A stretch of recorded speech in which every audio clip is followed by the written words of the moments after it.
Welcome into WagerTalk's Last Call. I'm Meghan Payton. Happy Saturday. It's the show that gives you the edge and also lets you lead the way. We have four special guests here joining us today. A crazy day in Saturday sports. Happy Kentucky Derby. We have the NBA playoffs. We got some NHL playoffs going on, a full slate of MLB. And this is why we love this show, is because it's technically last call, but there's been a debate around the guys here at Wager Talk. Should it be called first call on Saturday? It is our first show of the day, but plenty of bets to get in. So, reminder to all who are new here, we really like to utilize the YouTube live chat. So, head over to the YouTube chat right now. Start thinking, what are you trying to bet on today? What leans are you looking at? And what questions do you have for our panel? Andrew McInnis, Steve Merril, Ronald Cabang, and Ralph Michaels. That is who's on the slate today for Saturday. Lots going on. We start off by bringing on Andrew McInnis to talk some NHL props, some NBA props as well. Andrew, great to have you as always here. You've got a big 5% play up today. Just one game in the Stanley Cup playoffs today, but tomorrow we have a bigger slate. So tell us about what you've been up to and what you got up at Wager Talk tonight. Yeah, good morning. Thank you for having me on the show. Looking forward to it. I mean, just one game. You know how the schedule makers are, NHL, NBA. They're always keeping us guessing. One game today, three games tomorrow. I do have a 5% play on the Edmonton and Golden Knights game. However, I have a couple of different props to go over. I will discuss some games tomorrow happily, and of course, take some questions from the live chat. But since 2021, up 65 units on these 5% NHL plays. Been a pretty consistent bet for me with these 5% plays. And in the playoffs, very low volume with these 5% plays. The playoffs get tough and you try and pick your spots, but I believe I have a good one today, Meghan. Plus 65 units and 5% NHL plays since 2021. Big game tonight. But even though this is the show dedicated to the Saturday plays, let's talk with Andrew about tomorrow's game. So I'm letting the rules break. We can go into Sunday's slate. So any questions you guys have with the Stanley Cup playoffs at all, Andrew's your guy. We can talk some props. We can talk some plays. But he does have a big 5% out. So we're going to try to get some free plays out of Andrew tonight. But reminder, this is go and get his 5%. He's been on a roll. All right, we got Edmonton at Vegas. Puck drop 7:10 Eastern. Oilers minus 120 on the money line, minus 1.5 on the puck line, total at 6.5. This is game two. Vegas leads the series 1-0. Vegas won 6-4. So there's been no offensive struggles here lately. We've got to see some defensive performance. You look at the Oilers, Andrew, and the Oilers have scored 25 points or 25 goals in the first round. We already saw 4 a couple days ago. How can they improve, and what angles are you going to look at for this one out there in Vegas? You know, I really don't see the scoring slowing down. I think it's a great series to be betting on these props, from whether it's star players, whether it's looking down the lineup for some more value, and with the guys that get less ice time. There's lots of opportunity to make some money, whether it's shots on goal, point props, assists. But you know that old saying, "Keep it simple, stupid." That's kind of what I'm looking at when I look at this game with Leon Draisaitl. I mean, it's unbelievable that I could argue that two of probably the top three players in the league play on the exact same team. At Leon Draisaitl has played better than his cohort, Connor McDavid, who is the clear number one guy in the league. But for how many goals Leon Draisaitl has on the playoffs, for him to score 4 goals last game, Megan, his shots on goal prop was 3.5. He didn't just surpass that. He got more goals than his shots on goal total was. So you can get him over 3.5 shots on goal at a pretty good number of minus 120 again. And in his last 8 games, he's had at least 3. So he's been hovering around that number. And like I said, we saw 5 shots last game, resulting in 4 goals for him. Some guys have that pass first mentality. It's very evident that he is not in that zone right now. He is shoot first. And I love this interview I saw with him after the game where they pretty much said to him, can you feel good about yourself after that 4-goal performance despite losing? And he's an athlete. He's like, I would give up those goals any day of the week for the win. So you can guarantee he'll be going out there trying to do the exact same thing tonight in Vegas. Of course, as you mentioned, despite scoring 4 goals, they're still down 1 game already in this series. So I do expect the big guys to have another big performance for the Oilers. I'd also look towards Evander Kane to record a point. I believe he'll be a big factor. He's a very big guy, plays well along the walls, and he's someone that's very hard to take the puck from. And he's somebody that might not get as much attention as McDavid and Draisaitl, which could help get him a point and cash us that ticket. But when they say keep it simple, stupid, I believe they're talking about the Edmonton Oilers and when you bet props on them, because sometimes you got to just bet the top players. Andrew, we don't want to go too much into this game because I want everyone here listening to head over to Wager Talk and make sure you guys go and purchase Andrew's 5% play up tonight for the only game on the slate for the NHL playoffs. However, we can use our time here to discuss the three games on the slate for tomorrow and a lot of love in the YouTube live for the Hurricanes. Hurricanes take on the Devils, puck drop at 3:40 Eastern, a little bit of an earlier game. Devils minus 134 on the money line. Any leans in this one? I mean, it's I gotta say, it's been a defensive masterclass so far for the Carolina Hurricanes. They have absolutely shut down the New Jersey Devils offense. But here's the thing: we saw the exact same thing happen in round one to the New Jersey Devils when they played New York in their first series. I mean, they lost 5-1 back-to-back games. Everybody wrote them off. Hell, I mean, the Rangers were a 5% series wager for me. I'll be open about that. And I was feeling pretty good after the first two games. You know, they were outscoring the Devils 10-2 after two games. What am I trying to say here, Megan, is that things can change. You know, you can go back home, you can go on the road. In this case, of course, they are going back home.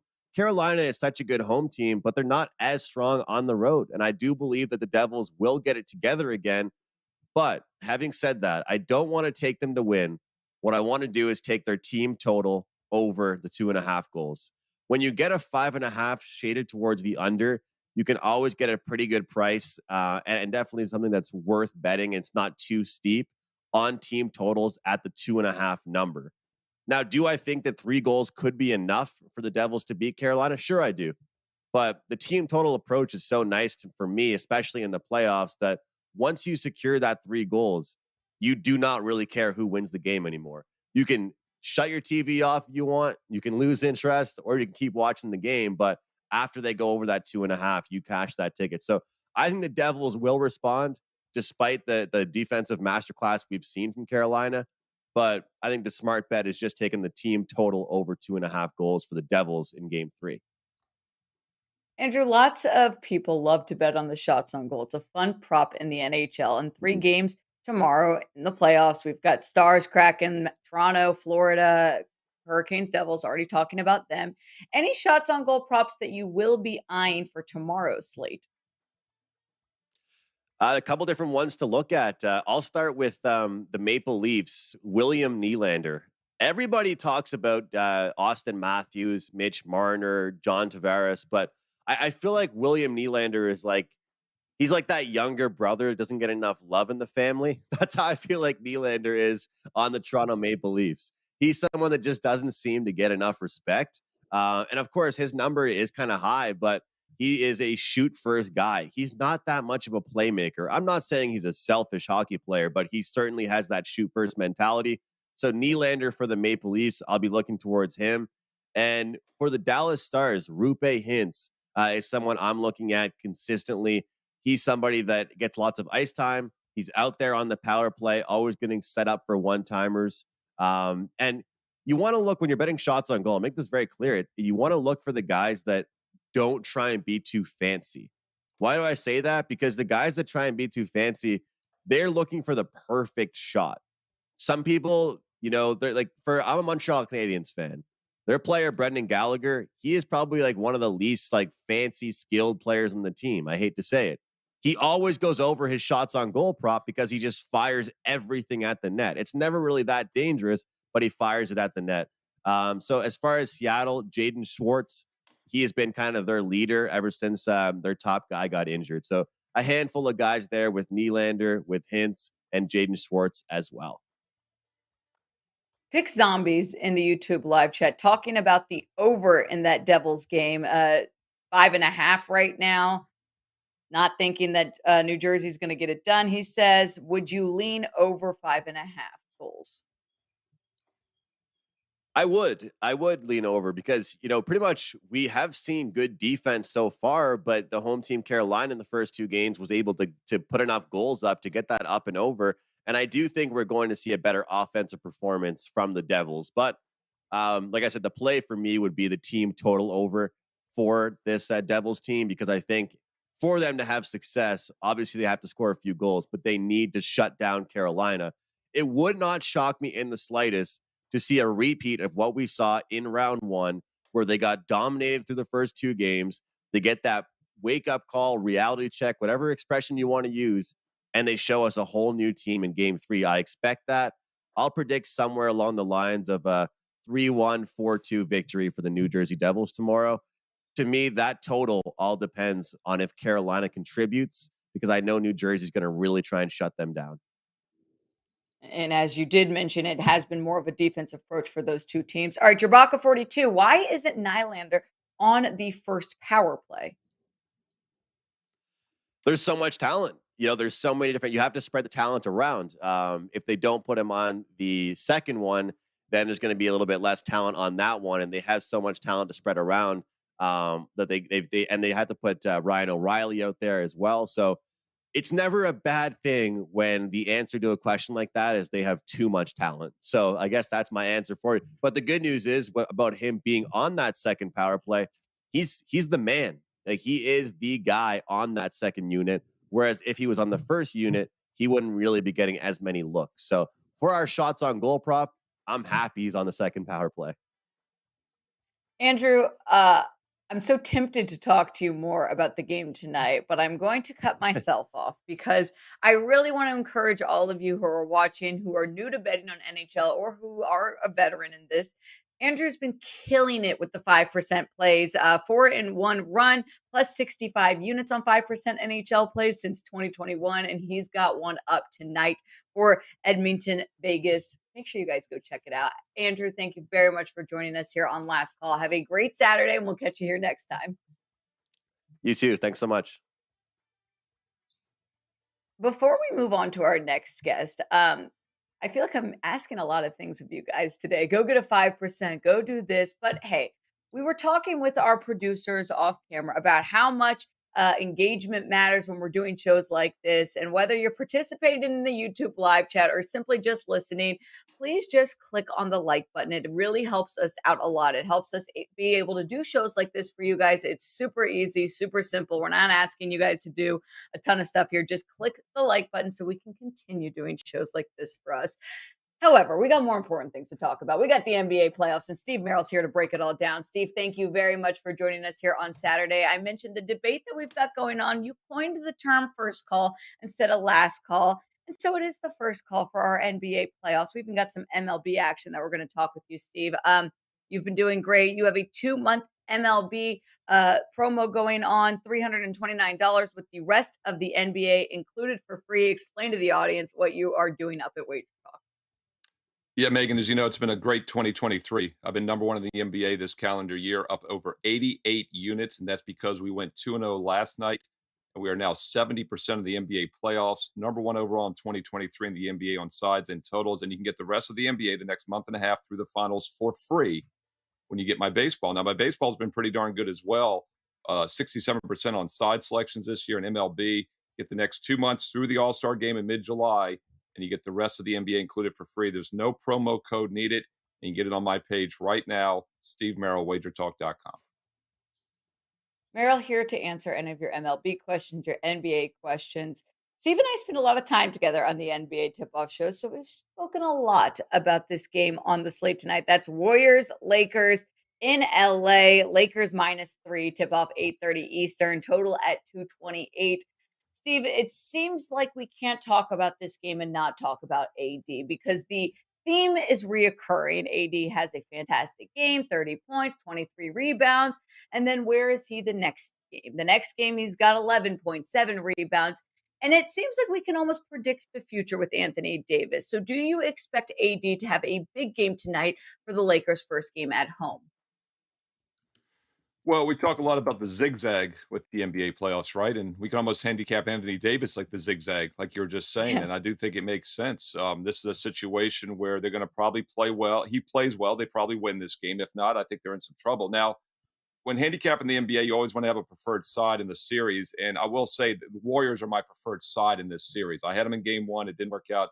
Thought it was even better set up in game two. It was an easy blowout winner. In fact, the only play I've missed over the past week in the NBA playoffs was that one game one selection. Came back with the Celtics in game two, had a 34-point win there. The Warriors, a 27-point win on Thursday. Last night, we had the Suns as our best bet. So I've been seeing the playoffs really well. And I think the situational setup favors the Lakers here. And something else that gets me looking at LA, we don't talk a lot about this in the NBA. You know, I love to fade the public in the NFL, Megan. Well, I did a public video for this Saturday here on Wager Talk TV. Check that out after the show. And the Warriors are looking like a public underdog. And that's always a red flag to me. So I do think it's a little bit of a contrarian call here with the Lakers tonight as the favorite after the blowout loss. But quality teams normally bounce back after a blowout loss in the NBA playoffs. And even though the Lakers are only a 7 seed, I think we would all agree when they had their full lineup this year, they probably would have been a Class A team. The Warriors are only a 6 seed. They're the same situation. They would have been a Class A team, you know, a 65% win team with their lineup healthy all year. So these are two really good teams. The zigzag normally works well in these type of series.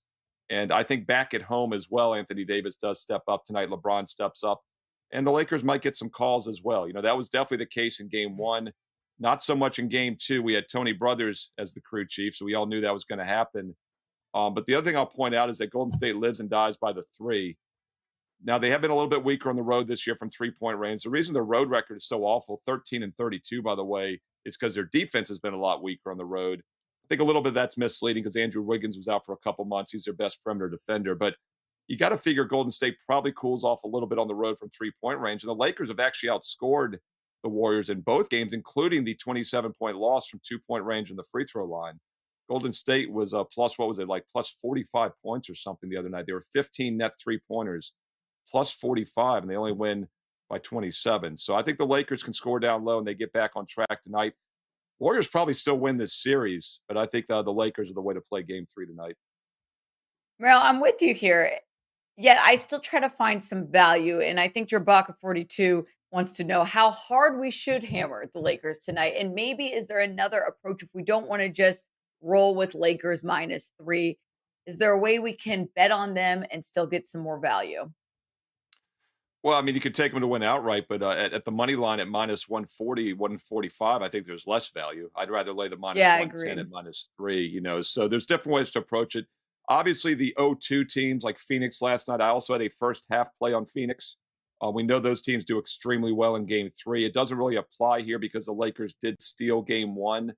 And so, but then again, we're getting a fair price, Megan, on the first half line.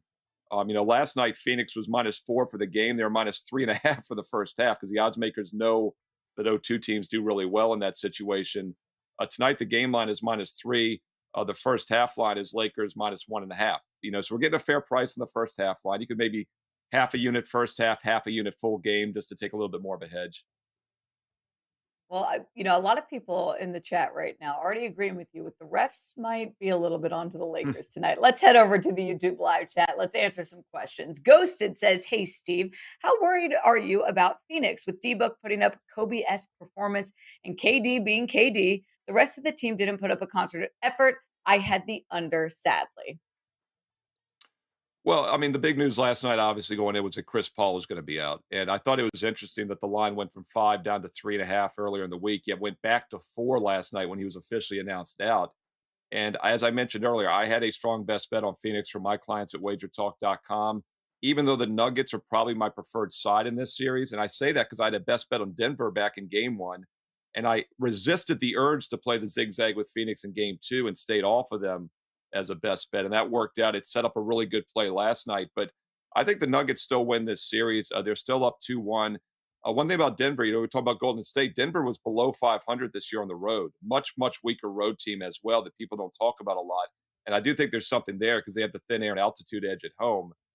So game four is going to be pivotal. You would think Denver probably has the edge tomorrow on Sunday, as I do think they're the better team. And it's a team nobody's been respecting the entire playoffs. You know, they were the number one seed coming into the playoffs in the West, yet they're only the third favorite to win the conference. Both Phoenix and Golden State as the 4 and 6 seeds were ahead of them in the future odds. So I always like teams that are a little bit under the radar, and I think Denver's perfectly fine. It was just a bad spot for them last night.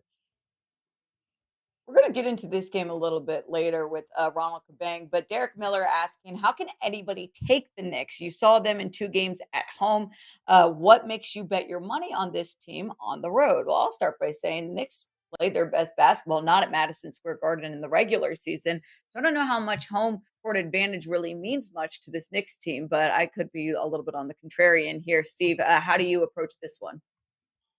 Yeah, when I did the preview video for the Saturday games, my Fade the Public here on Wager Talk TV, I did that last night on Friday. I mentioned Jimmy Butler was questionable, but he had practiced Thursday night. The ankle looked okay. And then, of course, as you know, Megan, the great indicator, as Andy Lang will always say, is do the sports books have player props up? And even last night on Friday, they had Jimmy Butler 27.5 points for his over-under. So he's going to play. I think he's fine. The line reflects that. It's gone from -3 to -4 this week.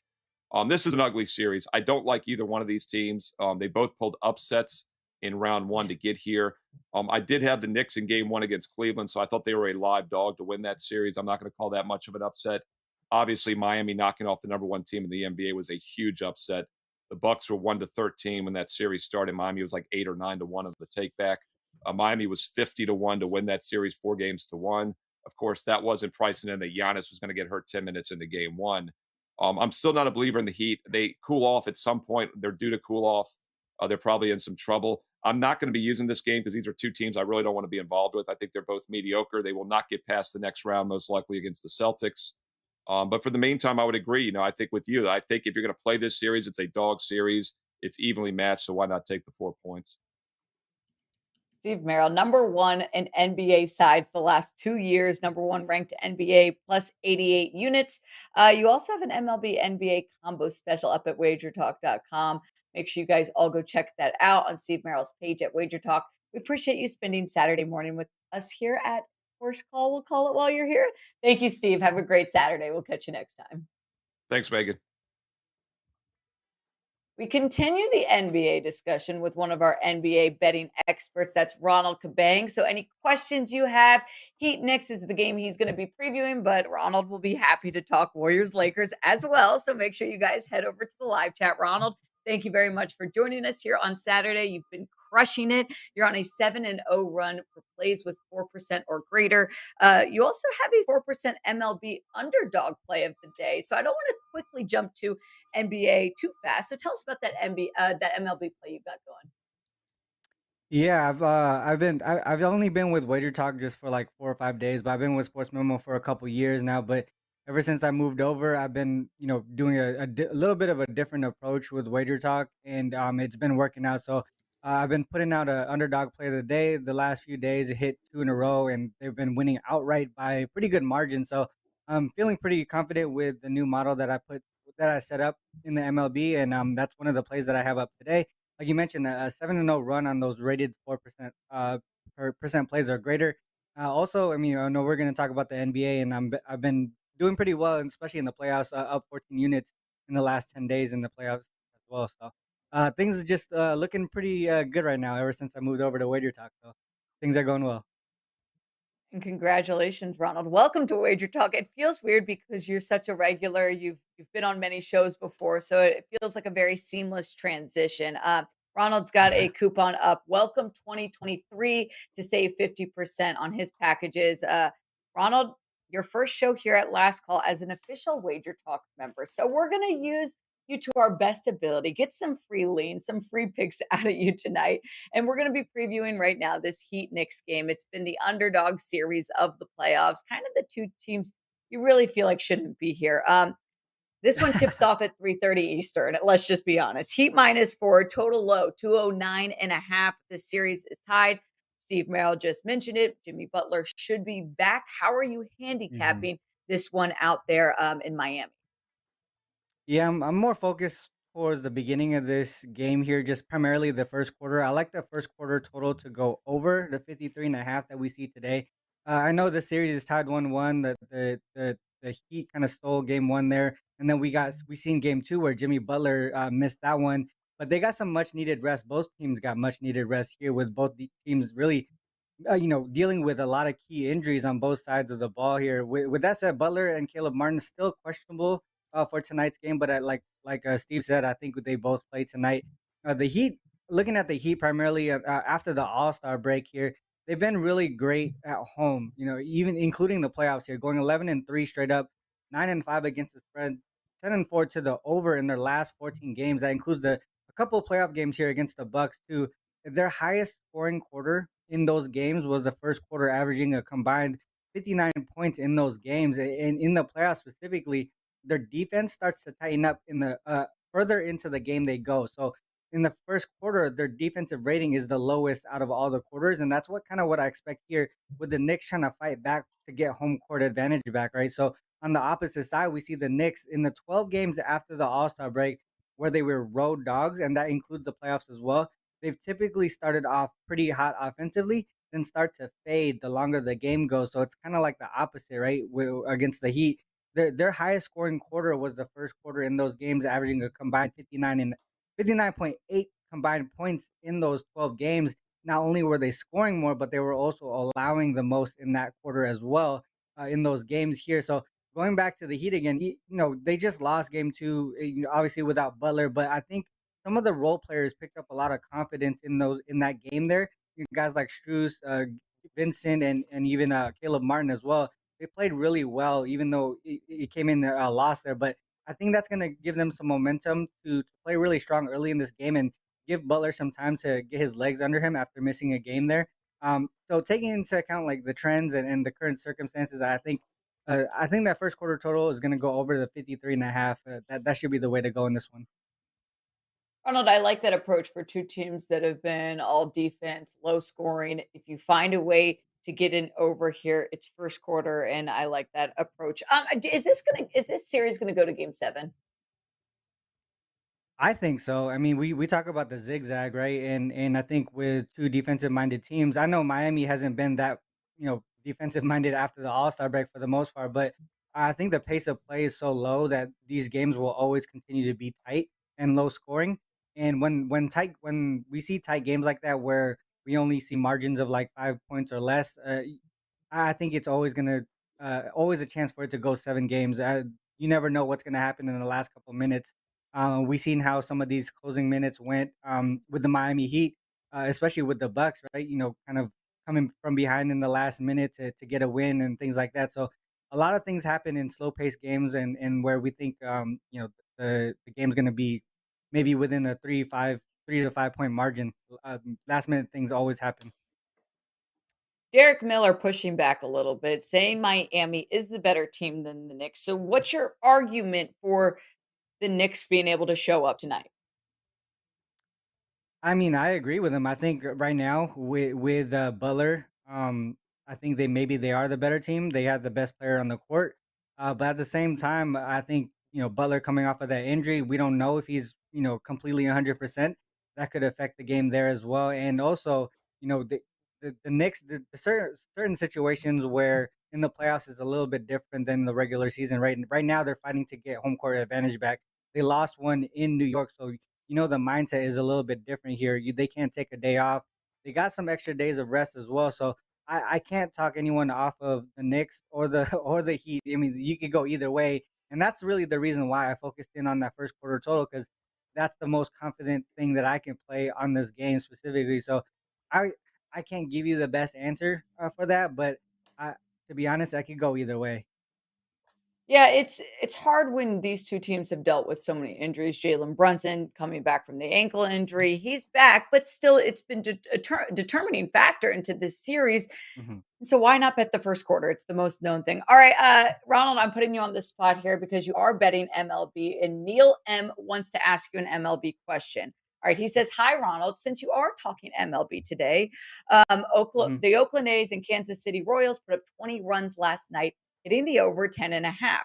The over under today is 10 and a half again. Do you like over 10 and a half?"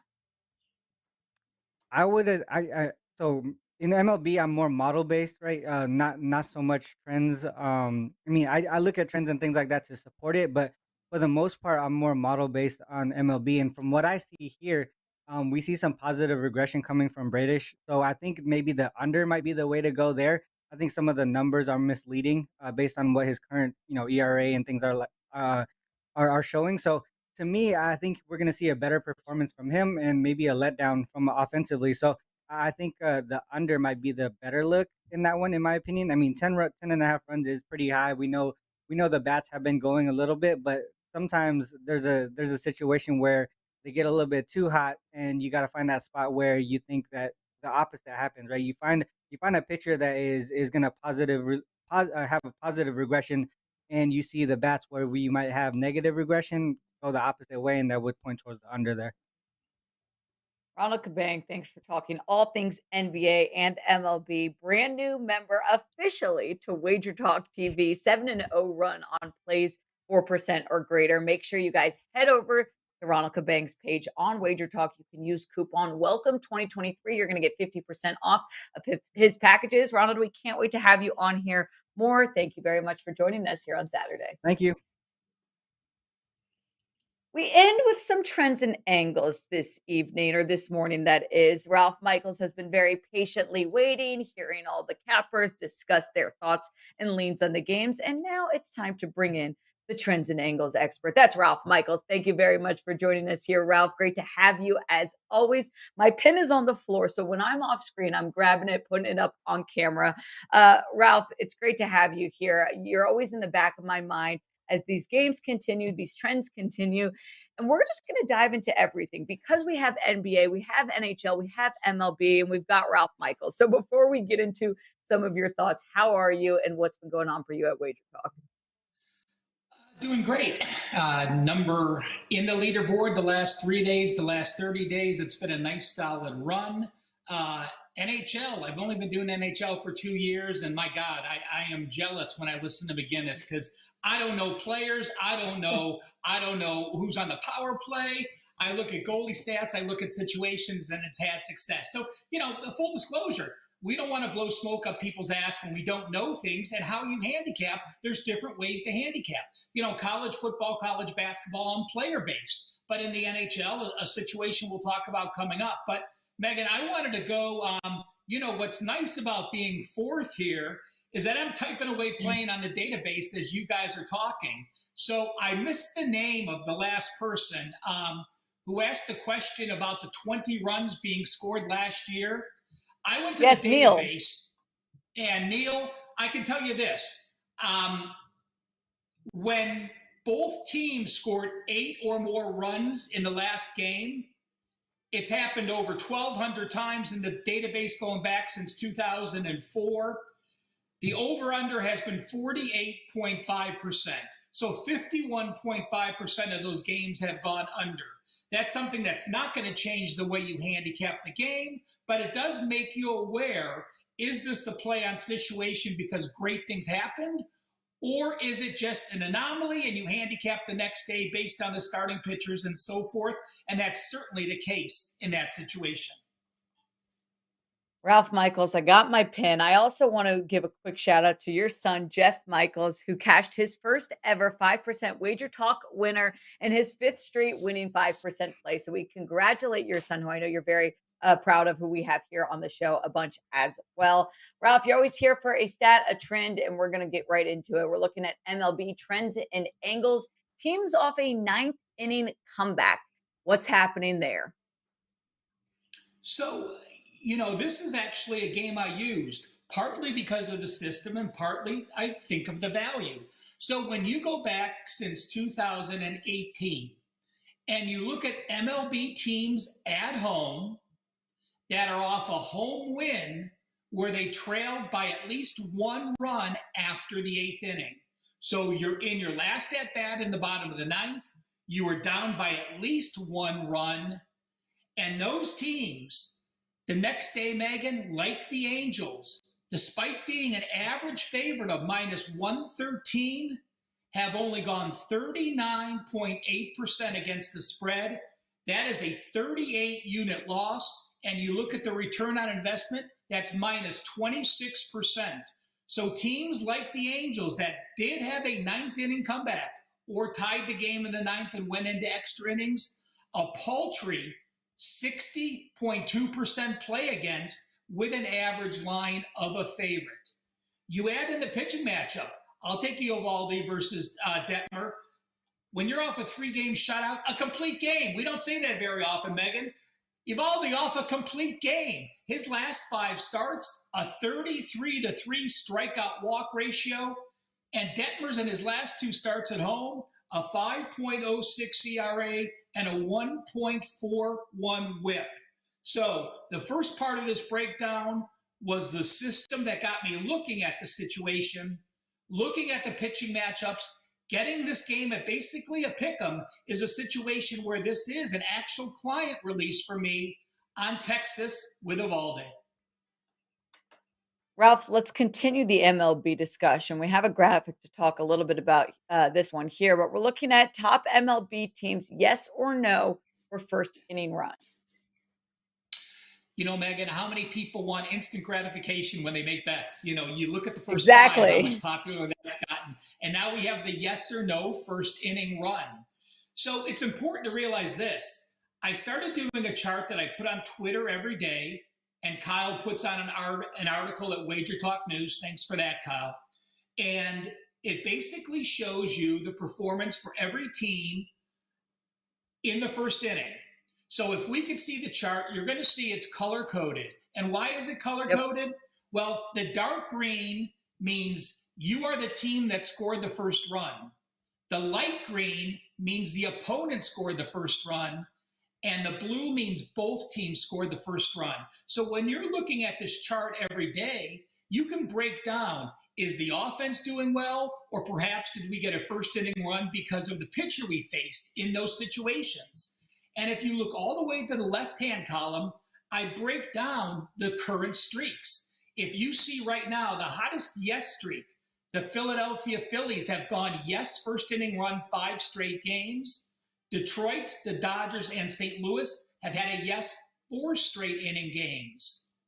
When you look at the no teams, Seattle 4 straight no's, and they're 1-7 the last 8 games. Cincinnati with 3 straight no's, and Minnesota 1-5 the last 6 games. I also will start breaking down home and away records more. You know, St. Louis, I've tweeted this out every time now. St. Louis is now 0-11 in the first game of a series. By the way, Baltimore now 11-0 in the first game of the series. Incredible. The O's were a 180 dog yesterday. They win. St. Louis was a 200 favorite. They lose. But looking at the first inning, yes, St. Louis has played 17 home games this year. They have a yes first inning run, 14 of those games. That's an amazing 82%. So you might want to fade St. Louis with their 5-12 home record, but either they have scored a first inning run or their pitchers have allowed a first inning run 82% of the time. So I do put this chart up daily at CalSportsLV on my Twitter. Those streaks are always to the left, so you can pay attention to the hot yes teams and the hot no teams. But for those that like playing and getting that instant first inning satisfaction, it's something to keep an eye on. Ralph, music to my ears. I'm an instant gratifications gal. I need to know right away. Are we winning? Are we losing? That's really great for everyone to know, though. Head over to Ralph's Twitter page at CalSportsLV to get that chart up. I know it's a little blurry, hard to see on this show, so that's your perfect go-to option whenever you're looking to bet on yes or no for first inning runs. All right, Ralph, we're going to talk some NBA trends and angles, but I want to talk a little casual here in the YouTube live chat because we have some questions coming in for you. Big Zombies wants to know, does Ralph like the Warriors? You know, I did not play the game. So the thing is this, even though we're handicappers, even though we study the games, while bookmakers have to put a line on every game, we are not forced to play every game. I actually have a slight opinion on the Lakers, and that's part of some of the situation we're going to talk. Full disclosure, I did use one NBA play today, and I did use under in the Heat Miami game. You guys broke it down pretty well, but you look at what they've done offensively and defensively the past few games, and you know, you've seen New York shoot 47.7%. Yes, the game went under. They shot 41.1%. That game went over because of the pace of play. I think it comes back down. But when neither team has topped 48% in the first two games, and now you travel back with the series tied 1-1, that adds some intensity, something just off the cuff. You know, a lot of people like betting playoff series before the series starts. But if you miss the opportunity because perhaps your team game 1-1, remember, now's the time to jump on it.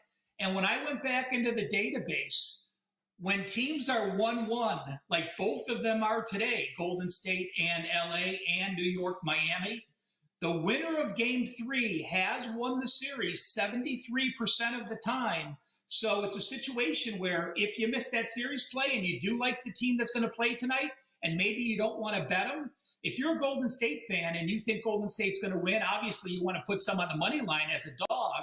But if you like the favorite and you don't want to lay the price, perhaps you're getting as much value in the series play now because you're not laying the juice that you would with a 4-point favorite like the Lakers. And that leads us into our next point when we're talking about the NBA playoff series where it's tied 1-1. We're entering game 3. What are the trends suggesting and how should we approach betting, whether it's this Lakers Warriors game, the Knicks Heat game, any angles that we should be specifically eyeing here?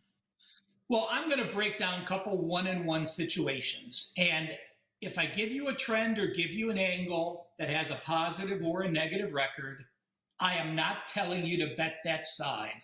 I'm just helping you to understand situations. If there's a trend or an angle or a system that you like, it should make your play stronger. Perhaps it should keep you off a play, or you're definitely going to want to fade that team. But Meghan, I broke down game 3 in the playoffs when teams won the first game as an away dog and then lost game 2 as an away dog. Obviously, you're at home now. So that applies to both of our teams today playing. Those teams at home have won 50.9%. Not a great number because when you're home, the average line is going to be -4+ in this situation. The ATS number for those home teams, like the Lakers and like Miami, 46.4%. And the over-under has gone 56.4% to the under. So the straight-up record, 51%. The ATS number, 46%. The over-under number, basically 53.4%. Excuse me, 56.4%. But I can't stop there. I had to break it down. We know that if you win game 1 on the road and you lose game 2, there's a big variance of lines at home. You could be a dog, you could be a home favorite, you could be a huge home favorite. So when I started breaking down the line parameters, while no one is a dog of 4 or more, I do want to mention this. Since 2006, 1-1 teams at home as a dog of 4 or more are 0-9 straight up, 1-7-1 ATS. So obviously, if you split those 2 road games and now you're a big home dog, you either had an injury or you had a very anomaly in that first game when you won. So again, no one's in that situation. I just wanted to mention it to you.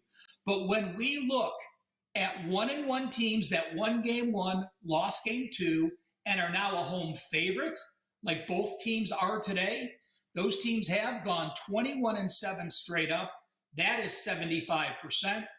They've gone 17-11 against the spread. That is 16.7%. And the over-under, 61.5% to the under. So that does lean with the favorite against the spread, and lean with the under, which is both the Heat and the Lakers. And one more thing for those that asked if I lean the Lakers or Golden State, this situation has me leaning the Lakers. Did not bet the game, did not give it out to the clients. But teams that are a home favorite and lost their last game by 10 points or more, so you were beaten badly, a double-digit loss, those teams like LA have gone 44-11, 80% straight up, and have gone 38-16, 70.4% against the spread. So that series game 3s that are a home favorite off a double-digit loss have covered 70% against the time. That situation applies to the Lakers.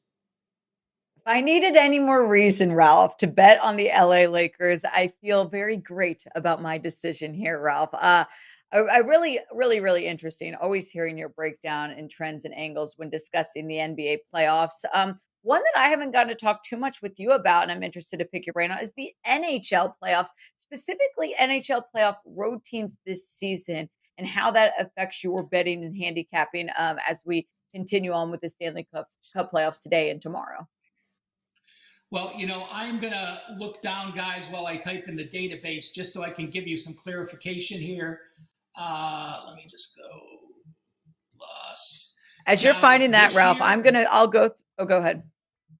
Oh, I was going to say, this season, you look at the road teams in the NHL playoffs, and this is just eye-popping to me. We know home court is diminished in the NBA.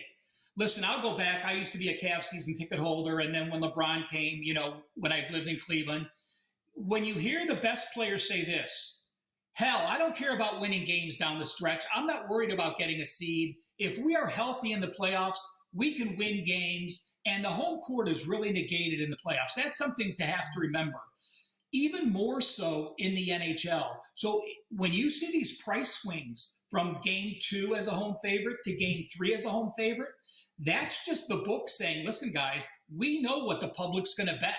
We know the public's going to bet these games, so we make the line where it is. But you look at road teams this year, the average road team, Meghan, has been plus $1.19. So they've been a dog. Their record on the season, 34-23, that is 59.6%. You have picked up 31% return on investment if you blindly played every road team in the NHL this playoff season. So to me, that's something you have to keep an eye on. Don't fall into the trap. And we're going to talk about a situation now. If this season in the playoffs, if you are a road team and you are off a loss, the average line has been plus $1.19. Those teams have gone 17-8, 68%. Meghan, that is a 49% return on investment in your money. You're hitting 68% on an underdog of plus $1.19.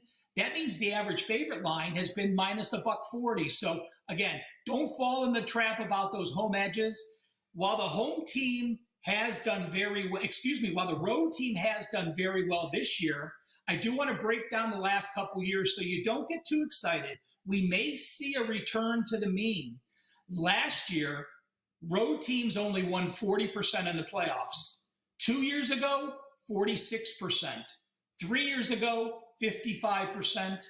5 years ago, 48%. So while I'm telling you road teams are doing well, at least they've done well.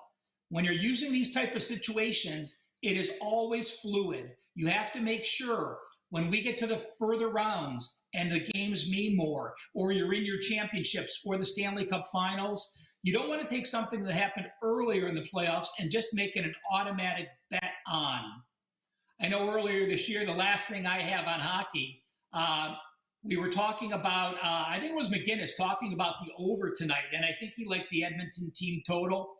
I did want to break down, I looked at the past few years in the NHL playoffs, and when both teams went over in the last game, they have gone over 60.7% in the next time.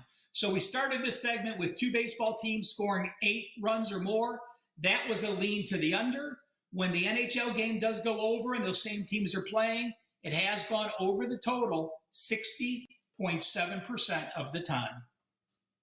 Ralph Michaels talking NHL, taking over potentially a road playoff team. I'm buying into everything. Ralph, we really appreciate all of your insight, all of your knowledge, trends, angles, MLB, NBA, NHL. And reminder to all who are watching, head over to Ralph on Twitter. He posts all his daily charts. You guys can get a better, clear view of all of the stuff that he said out on his Twitter page. Ralph Michaels, thank you very much for joining us. As always, have a great Saturday, and we'll see you here next time. Saturday slate is always fun because we get a bunch of different handicappers talking NHL, NBA, MLB, all of it. And we appreciate every single one of you, every single 195 of you watching right now. My one last request is let's please show some love to the cappers who put in a ton of work to provide this show. If you love the content and love the analysis from our guys like Ralph Michaels, Andrew McInnis, Steve Merril, Ronald Cabang, please, before you exit off, just like this YouTube channel so we can continue providing you guys with free content. Vegas is already saying that we got 182 people and only 51 likes. So please, please, please, if you're going to do anything, don't need to comment, don't need to do anything. Just hit that like button before you click off our channel today. We appreciate you joining us here. Saturdays at Last Call. We got Thursdays at 3 p.m. Pacific, 6 p.m. Eastern. We'll catch you here next time. Enjoy the Derby. Enjoy the playoffs. Thanks for joining.